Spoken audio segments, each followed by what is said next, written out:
So what was my experience like in a nutshell? Like, how can I explain if it was a positive or good experience?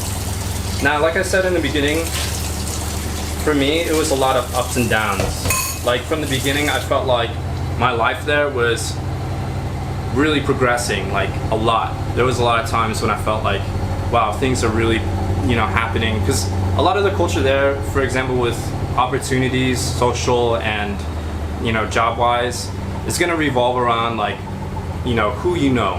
Especially with business, it's really about like, what are your connections there? Who do you know? Who's in your social circles?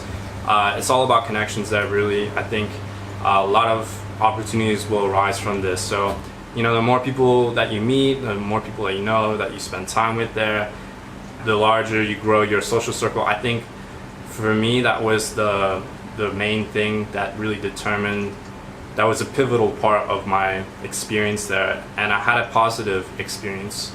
I would say, if I had to sum up the experience, what was like the real pros and cons for me there was, the main pro was, for me, the people.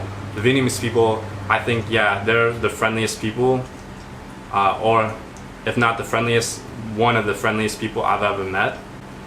And I made a ton of friends there. My social life there was just like, it just felt like it was always growing. You can meet people like in different areas. Sometimes you could be sitting at a cafe, some people will start up a conversation with you. There'll just be like random times, like you'll be like waiting for an elevator. I don't know, just like there's just always an opportunity to socialize there. So I feel like making friends there is a lot easier, especially compared like with my life here in Bangkok, which I might make a video about. Let me know in the comment section below if you're interested to hear. I'll probably make a video comparing my experience there. And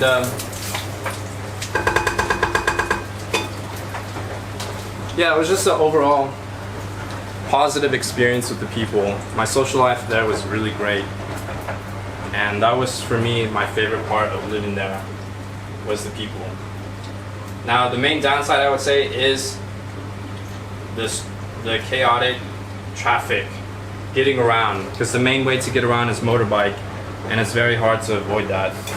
And the flow of traffic there is just like stressful, the way it's fast paced, it's stressful, it's very hard to avoid. So I think that was my main con with living there. It was just very hard to finally feel like I was relaxed there, I was at ease.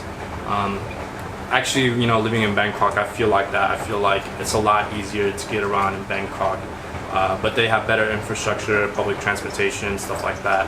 So I never felt the kind of stress I did living in Ho Chi Minh City as I do in Bangkok. So for me, that was like the main con of living in Ho Chi Minh City, was the stress of getting around, the traffic, and that kind of stuff. So, what are my final thoughts?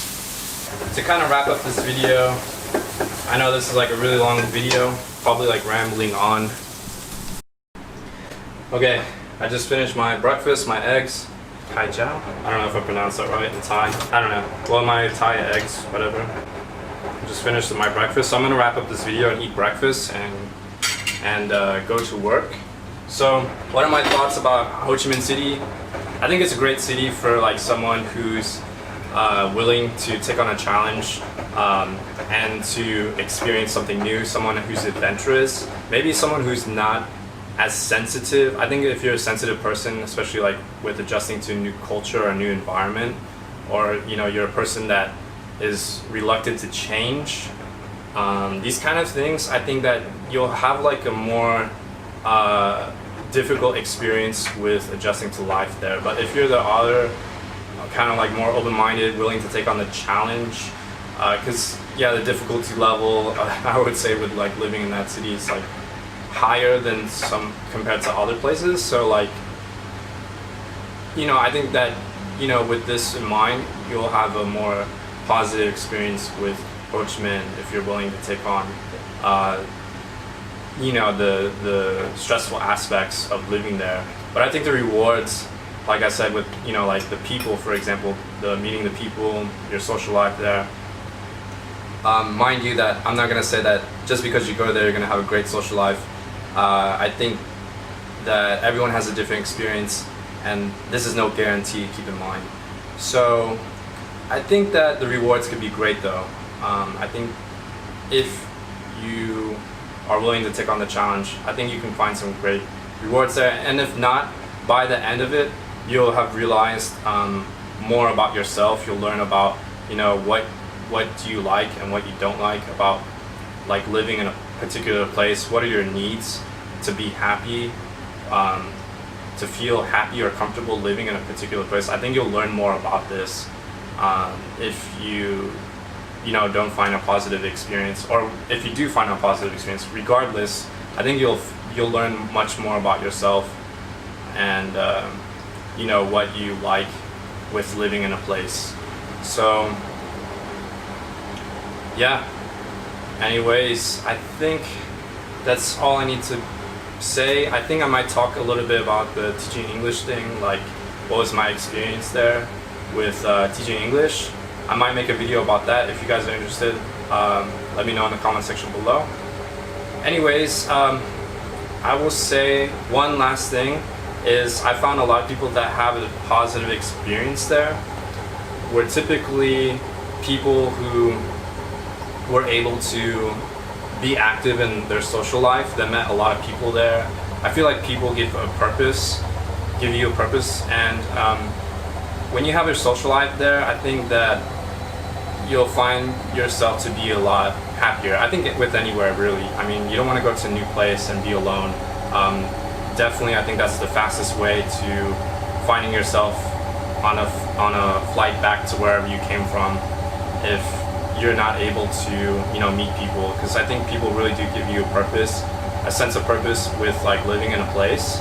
And when you go to a new place, I think this is one of the first things you'll notice is like, you know, if you're not used to being alone, you'll definitely notice this part. So I think another thing is like, get used to being alone, because there are going to be times when you live abroad or live somewhere new that you're going to have some alone times. And I think this could be true with your home country, but I mean, with your origins, like typically, you know, you have your family or whatever, the people that you've, you know, that you accumulated in your social circle in a longer amount of time compared with the new place. So with the new place, yeah, you're gonna have to be able to be more independent, be okay with being alone sometimes, or, you know, for a long time, depends. And yeah, I would say that a lot of people I met had a positive experience with it. They were, you know, they're able to meet people, have friends there. And also another thing I noticed is that a lot of people who worked online, I think they had a much easier experience than compared to like people who had to commute like to multiple schools to teach English or to teach or work. Because a lot of people that work at home, you know, they can, you know, get up whenever they want. They don't have to go commute in the stressful peaks of traffic in the morning and the afternoon. So I find that people that work online or have their own thing going on, they have a much more positive experience with living in that city compared to with people who are like having to commute to like multiple teaching jobs or jobs in general. So I will say that as my last point of this video. Anyways guys, let me know what you think about the things I've said in this video. Remember to subscribe if you haven't already, and I'll catch you guys in the next one. See ya.